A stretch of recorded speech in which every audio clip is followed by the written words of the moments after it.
Thanks for listening in with Basecamp Country Real Estate and the Habitat Podcast, hosted by Jared Van Hees. In this breakout segment of episode 77, Jared and National Sales Manager for Basecamp Country Real Estate, Tom James, discuss a project that is very special to Tom. In 2019, Tom and the team at the Management Advantage captured and documented a series called Project 17 that transformed a 17-acre crop production field into a very diverse whitetail haven on Tom's personal property. Listen in as Tom discusses his approach and execution of this project. To learn more about the Habitat Podcast, you can find them on Facebook or go to their website, habitatpodcast.com. Again, thanks for listening, and we hope you enjoy this segment. And speaking of growing forages, your 17-acre project, I've followed along on the Management Advantage, as has Brian. We've talked to Casey on there. We know Eric. You guys do a great job over there on that. Can you tell us about that project? Kind of maybe start out with what you had and what your idea was to transition into, because the way I saw it, you had like a large crop field, corn or beans, whatever you want, in the middle of timber, in the middle of nowhere. And I mean, Yep. that sounds pretty good to most people.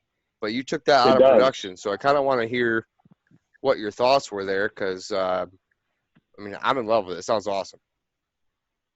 Well, and you're right. There was quite a few responses that we got through the Management Advantage were questions of why in the world would you take 17 acres of food out of production to put it in more habitat. And I'll be honest with you, it wasn't an overnight decision. Having owned the original piece next door for all, that 20 some years, and having the opportunity to purchase this adjoining acreage, even after I bought it, I still allowed the farmer to continue to farm that field. You guys can imagine, I stood back and looked down into this field for years and years and years and years and dreamed about it. If, what could you do with that if that was yours? And having the luxury of having the education of design, that kind of I go back to my landscape architecture experience. And melding and molding that with wildlife habitat and functionality, and understanding the way that deer moved across the property and where the ridges that they were coming down from bedding and where they like to feed and the corners that they came out on. And there were so many variables in my head swimming around that finally started to fall into place over a period of a couple of years. Even again, after I technically owned this property and didn't want to jump right into it and just start willy-nilly, throwing things in the ground. I wanted to really plan this out strategically so that it would make sense. And it was something that I was not going to regret doing this thing in that corner, or why didn't I do this because of that, so I tried to work all those things out in advance so that when the time came, I felt like I had a really, really solid plan that was going to be good now, 10 years from now, 15 years, from now, and so on. In just so guys that might be listening for the first time that don't really know much of the other background, in the original property that we bought in the timber, the 57 acres, I actually had cleared over from the original time to a timber harvest that we did in 2005. We have about 4 acres of food plots up in the timber and really secluded plots, broken into 3 areas. So they're about an acre a piece? Well, there's a half acre piece, about 8/10 of an acre, and there's one that's about 2.5. Okay. And just to give you an idea, so we call them the camp plot, then there's the south plot, and then the north plot, and they're basically on 2 separate ridges. But nonetheless, I was able to actually grow quite a bit of good food in the timber over those years, and we had some great hunts and great experiences there. So it's not like I was taking a completely just solid block of timber and looking down into this lower field as in, okay, let's wipe the slate clean and start over down there. I was taking those other acres of food that I had in the timber into consideration about the design and the layout of the bottom field. So there was, again, it would probably take too much time and some maps to go over with you guys to say this is why I did this and that and the other. But just to bring it all together, food was still a really big critical part of the design of the 17-acre. We call it Project 17. And there was one cove in the west end of the field that it's right at 2 acres. That's where a lot of the ridges dump down. A lot of the deer enter the field in that west end because of just the way that the approach lies for them from their bedding areas. But then there was also a couple other odd corners, little coves in a couple different ends of the field where they also had areas that they bedded in and would approach the field. So those to me were automatically going to be marked off as ideal food plot spots. And the main outer ingredients beyond food was we really in that part of the county lack any shrubby old field style habitat. Everything's either tillable field or it's mature timber or nearly mature timber. So rather than just letting part of the field just go back into reclaiming and starting its process back into old field habitat, I decided to choose scrubby oak species trees and the center piece of the field was 10-foot wide tree planting spacing rows of hardwood, mostly all oak species that would hold leaves late and eventually would be mass producing and also some timber value at some point in time in the future that my daughters or my grandchildren might be able to enjoy. But if hopefully people will maybe take the time to go back and watch the episodes because there's some drawings and then I explain the layout. But the centerpiece of the farm was the hardwood tree plantings, and we planted them right into the corn stubble with a pull behind tree planter, 2 guys sitting on a machine and dropping in, 2 and 3 foot tall oak sapling whips into the field, into the rows. And then there's right outside of the tree planting is a 15 to 16 foot wide clover buffer strip planted around that. And then just outside of that on either side is 7 acres of big blue stem, Indian grass and switchgrass, warm season plantings outside of that. That is awesome. And then outside of the warm season grass is yet another 16-foot wide strip of clover all the way around the field. So the clover strips were intended for fire breaks. They're also intended for food, of course, but they're also sneaking trails to be able to walk around inside the different layers of this project to access different parts of the field. But I took the idea of access trails, food plots, and places for the fire to stop safely and not harm my trees when I was to burn the grasses, and incorporated that all together.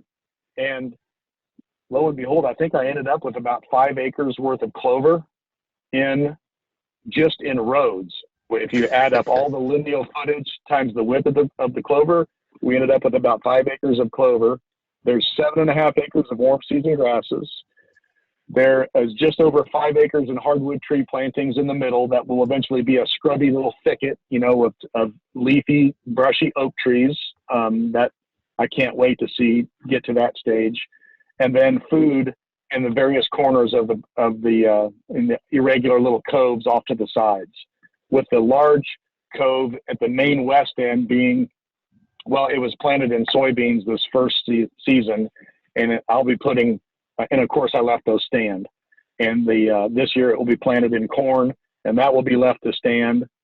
And the other 2 irregular corner plots were planted in fall annuals of a cereal grain and brassica and, greens and grains to kind of a mix. So you've got, I'm sorry to keep talking. There's a lot in my head swimming around, but no, you're good. You're doing great. the perennial forage of the clover and chicory rows, the grains of the warm season annuals of the corn and soybeans, and then you've got your cool season annual mix. So you really have all your bases covered there. And it's really tremendous what it did this year. It just attracted and held a lot of deer. Even before, I mean, the warm season grasses got 4 and 5 feet tall for their first year growth, which I was absolutely thrilled with. Of course, they'll get bigger in diameter and more dense and taller yet the next year or two. And as those trees begin to start to show some shape and create some additional cover in the middle of the project, it's going to just, I'm just excited for the next foreseeable future. Every year is going to get bigger and better for that whole thing. Well, I hunted in Iowa this past fall, and I hunted next to a field that reminds me a lot of what you made in your whitetail haven. And I tell you what, it was epic. So I really was excited because I followed your videos before I hunted Iowa. Obviously, you know, these videos came out earlier in the year in, I think, 19.